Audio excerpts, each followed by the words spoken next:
ஒரு நாள் லீவ் வேணும், கிடைக்குமா? இல்ல இத்தனை வருஷமா நான் தானே வேலை பாக்குறேன், ரொம்ப டயர்டா இருக்கு.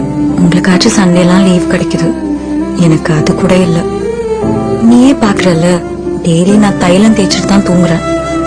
ஒரு நாளாச்சும் அந்த தைல வாசனை இல்லாம தோணும்.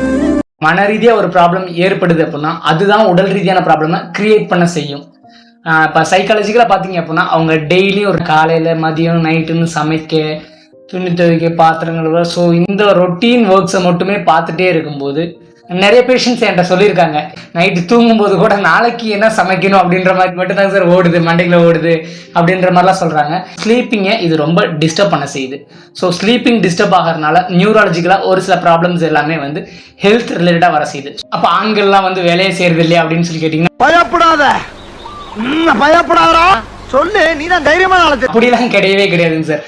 பெண்களை விட ஆண்கள் கடினமாக வேலை செய்கிறோம். ஸோ பார்த்தீங்க அப்படின்னா ஒரே ஒரு ரீசன் தான் சார், சைக்காலஜிக்கலாக அஃபெக்ட் ஆகுறாங்க அவங்க.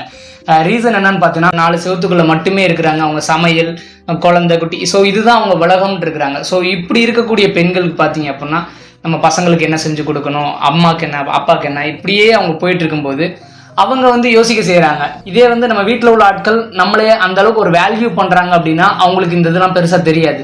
வேல்யூ பண்ணாத போது கண்டிப்பாக அது பெரிய விஷயமா தெரிய செய்யும். லைக் எப்படின்னா வச்சுக்கோங்களேன், ஒரு உதாரணம் தான், பேஷண்ட்ஸ் வர்றாங்க அப்படின்னா என்ன ஒர்க் பண்ணுறாங்க அப்படின்னு சொல்லும்போது engineer, doctor, something something something எல்லாமே சொல்லுவாங்க. இப்போ இதே வீட்டில் வேலை பார்க்குறவங்க பார்த்தீங்க அப்படின்னா அவங்கக்கிட்ட என்னன்னா நான் வீட்டில் சும்மா தான் இருக்கேன் அப்படிம்பாங்க. ஸோ அவங்க தான் எல்லாத்துக்கும் இனிஷியேட் பண்ண செய்கிறாங்க. சமைக்கிறதுல இருந்து என்ன சொல்கிறது, எல்லா ஒர்க்ஸ் அவங்க இல்லைன்னா நடக்காதுன்னு வச்சுக்கலேன். அந்த மாதிரி இருக்கக்கூடிய ஆள் பார்த்தீங்க அப்படின்னா நான் வீட்டில் சும்மா தான் இருக்கேன், வேலையெல்லாம் எதுவும் பார்க்கல அப்படிம்பாங்க. என்னை பொறுத்தவரை they are the house makers. இந்த ஜென்ரேஷன் உள்ள நிறைய அப்பாக்கள் பார்த்தீங்கன்னா தன்னோட பொண்ணு வந்து சமைக்கக்கூடாது, இந்த ஒர்க் பண்ணக்கூடாது, அந்த ஒர்க் பண்ணக்கூடாது அப்படின்ற மாதிரி நிறைய கான்சியஸாக இருந்துட்டு இருக்கோம்.